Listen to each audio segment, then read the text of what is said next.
우리가 반드시 이긴다.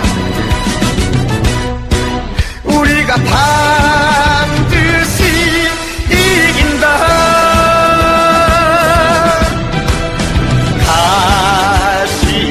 가시밭길로 가자.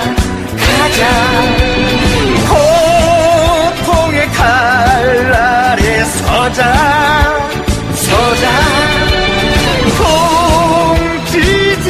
공지들이여 두려워 마라. 우리가 반드시 이긴다. 우리가 반드시 이긴다.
지난해 12월 열린 네이버 뉴스 편집 자문위원회 회의.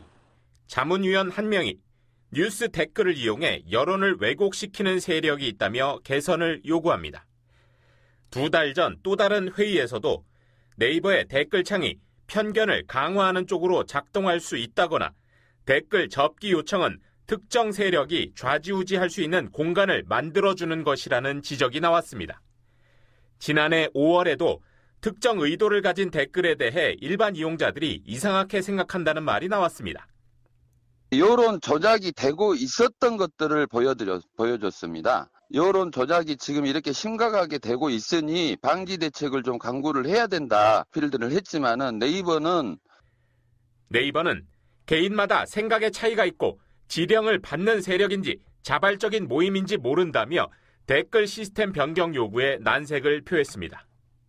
딱히 더군다나 법적 행위가 아닌데 저희가 그거를 막 막으러 다니는 건 진짜 이상한 거라서 표현의 자유라든지 온라인판 집회의 자유랄까 뭐 이런 거를 저희가 또 통제하는 게 돼서. 그러는 사이 네이버 뉴스 댓글창은 여론 조작 세력들이 장악했습니다. TV 드루킹 김 씨가 댓글 조작을 저지른 다음 날에 자신의 SNS에 올린 글입니다. 네이버 기사에 달린 댓글이 여론이다라는 내용인데 댓글 순위를 조작해 여론을 움직이려 한 김 씨의 의도가 적나라하게 드러나 있습니다. 김 씨가 여론 조작에 적극 나선 것은 네이버가 공감수를 기준으로 댓글 순위를 정하기 때문입니다. 하루에 계정 1개당 댓글을 20개까지만 달 수 있지만 공감 버튼을 누르는 횟수는 제한이 없다는 점을 이용한 겁니다.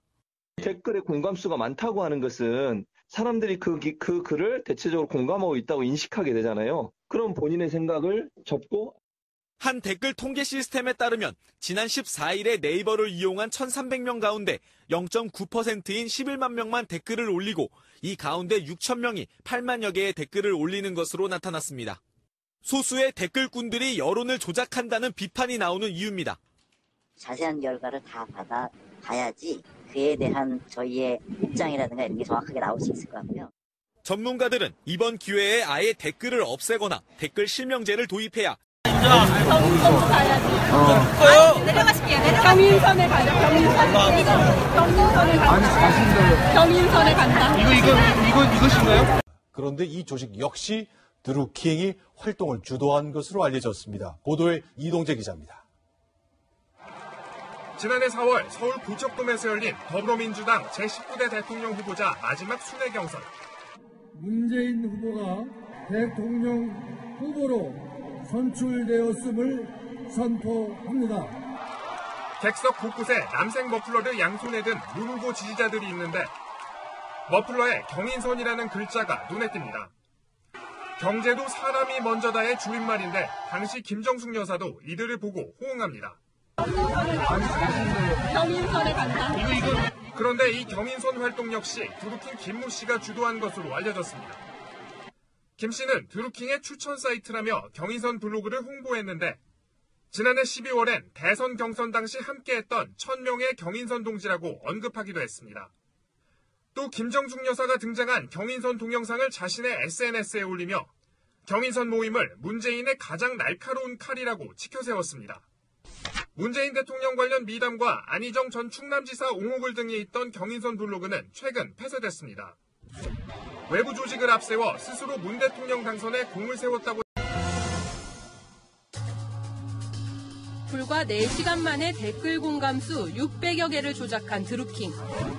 어떻게 가능했을까? 성균관대 소프트웨어학과 김영식 교수팀과 댓글 조작 기법을 시연해봤습니다. 누구나 그냥 다운받아서 설치할 수 있고요. 그 사용법 같은 것도 다 하시면 그 친절하게 예시나 그런 것도 다 나와 있습니다. 인터넷에서 무료로 내려받은 소프트웨어를 이용하니 댓글이 자동으로 달리는 프로그램이 만들어집니다. 여기 걸린 시간은 1시간 남짓. 이번 드루킹 사건은 댓글창의 생생한 민낯을 드러냈습니다. 댓글로 막대한 이익을 챙겨온 포털 사이트들은 뒷북 대책을 쏟아내고 있습니다. 실명을 인증한다든지 그 사람이 동일한 그 한 사람의 계정으로 여러 개의 컴퓨터를 이용하지 못하게 만든다든지 포털도 이제 이런 일이 생기면은 굉장히 포털의 명성이나 레퓨테이션에 큰 그 해가 되기 때문에. 하지만 댓글 조작 기술은 이런 뒷북 대책을 훨씬 앞서가고 있습니다. 제2, 제3의 드루킹 사건이 언제든 일어날 수 있다는 뜻입니다. 전문가들은 댓글을 지배하는 사람이 여론을 조작할 수 있다는 환상을 깨트려야 한다고 지적합니다. 또 포털들의 언론사 흉내내기도 법적으로 근절돼야 한다고 입을 모읍니다.